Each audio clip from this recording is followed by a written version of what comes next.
Trump के जाने दुश्मन बने पुतिन और नेतन्याहू। रूस यूक्रेन जंग को 1200 दिन होने जा रहे हैं। गाजा युद्ध को 600 से ज्यादा दिन हो चुके हैं और डोनाल्ड ट्रंप को अमेरिका के राष्ट्रपति बने हुए 4 महीने से ज्यादा का वक्त हो चुका है। लेकिन हैरानी की बात यह है कि ऐसा पहली बार हो रहा है कि ट्रंप को अपने दोस्त और करीबी बताने वाले पुतिन और नेतन्याहू ट्रंप के लिए ही जानी दुश्मन साबित होने जा रहे हैं। हम आपको दिखाने जा रहे हैं कि 4 महीने से ज्यादा के कार्यकाल को देखने के बाद पुतिन और नेतन्याहू ने यूक्रेन और गाजा में पूरी तरह से कब्जा करने का प्लान बना लिया है, जिसने राष्ट्रपति ट्रंप के होश उड़ा दिए हैं। इस वक्त जहां अमेरिका को रूस और इजराइल से धोखा मिल रहा है, वहीं दूसरी तरफ ईरान की तरफ से अमेरिका को जंगी धमकियां तक मिलने लगी है।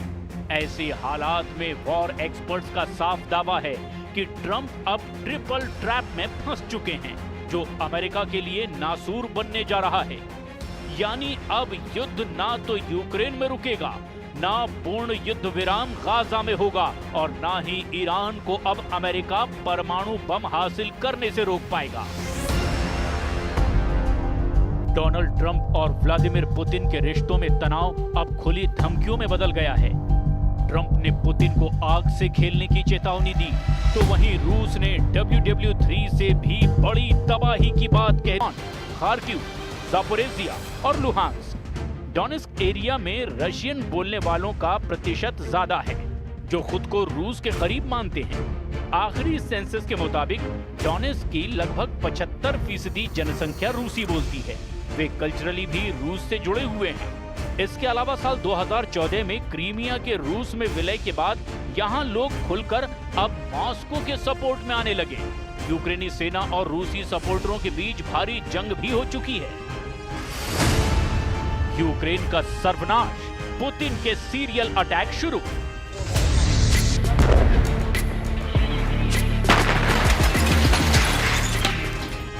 रूसी मिसाइलों के हमले, रूसी फाइटर जेट के हमले, रूसी ड्रोन के हमले, रूसी टैंक, तोप और रॉकेट से हमले यूक्रेनी सेना पर बेहद भारी पड़े हैं। जब से अमेरिका ने यूक्रेन से दूरी बनाई है, उसके बाद से यूक्रेन का एयर डिफेंस सिस्टम बेहद कमजोर साबित हुआ है। रूसी सेना आसानी से अब यूक्रेनी सेना को मार रही है। एक एक मोर्चे पर 300-400 से ज्यादा सैनिक मारे जा चुके हैं और अब हालात ये हैं कि महज 95 दिन में ही 524 मोर्चों पर 22,000 यूक्रेनी सैनिक मारे जा चुके हैं। पिछले 4 दिनों से जो तस्वीरें आ रही है, वो भी बेहद भयानक है। रूसी हमलों से यूक्रेन का खार्किव इलाका आग का गोला बन चुका है। अब आप ये जान लीजिए कि पूर्वी यूक्रेन के डोनेस्क में वो कौन से 7 इलाके हैं जहां यूक्रेनी सेना की पूरी तरह से हार हुई है। अमेरिका स्थित institute for the study of war यानी कि ISW के मुताबिक रूसी सेना महज 48 घंटे के अंदर यूक्रेन के 7 सीमावर्ती इलाकों में जबरदस्त बढ़त बना चुकी है। ISW के दावों के मुताबिक पूर्वी यूक्रेन के डोनेस्क क्षेत्र में सीवरस, टोरेत्स, प्रोकोवस्क और वेलिका नोवोसिल्का शहरों पर रूसी सेना ने कब्जा करने का दावा किया है। यहां तक कि यूक्रेन के जापोरेजिया क्षेत्र में बढ़त भी हासिल कर ली है। इसके अलावा रूस के बेलगरद शहर के उत्तर पश्चिम में मध्य डोमिडोवका, वर्खनोका-म्यांस्के और उत्तर दिशा की तरफ प्रोकोस, वेलिका नोवोसिल्का पर पूरी तरह से कब्जा कर लिया है। रूस लंबे समय से यूक्रेन के लुहांस्क, डोनेस्क, खेरसोन और जापोरेजिया इलाकों पर सितंबर 2022 से कब्जा किए बैठा है।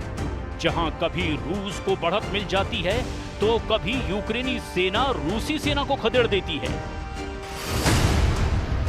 गाजा से ईरान तक ट्रंप का कार्ड फेल।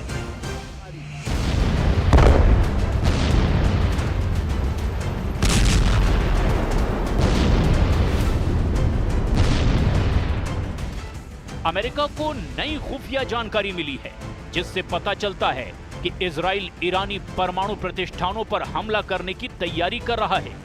ये जानकारी ऐसे समय में आई है जब ट्रंप प्रशासन तेहरान के साथ कूटनीतिक समझौते पर काम कर रहा है। कई लोगों का मानना है कि इस प्रोग्राम के जरिए वो परमाणु हथियार बनाने की कोशिश कर रहा है, जैसा कि भारत, पाकिस्तान और इजराइल ने किया था। इन देशों ने नागरिक परमाणु प्रोग्राम के नाम पर ही परमाणु हथियार विकसित कर लिए थे। ईरान के बारे में माना जाता है कि वो परमाणु हथियारों के लिए दोहरे रास्ते अपना रहा है। असैन्य परमाणु प्लांट से प्लूटोनियम निकालना और ईरान से ही निकाले गए यूरेनियम का संवर्धन करना। ईरान के अंडरग्राउंड परमाणु ठिकानों पर हमला आसान नहीं। ईरान इजराइल की सीमा से 2100 किलोमीटर दूर है। इजराइल उसके परमाणु ठिकानों को बर्बाद करने के लिए एक असाधारण और मुश्किल सैन्य मिशन शुरू कर सकता है, जिसमें मुख्य रूप से लड़ाकू जेट शामिल हो सकते हैं। इन लड़ाकू विमानों को हवा में ईंधन भरने और अपने लक्ष्यों तक पहुंचने के लिए काफी दूरी तक उड़ान भरने की जरूरत होगी। लेकिन यहाँ भी एक समस्या है। इजराइल की वायुसेना के पास ईरान के ऐसे परमाणु ठिकानों को नष्ट करने के लिए ना तो प्लेटफॉर्म है और ना ही विशेष हथियार।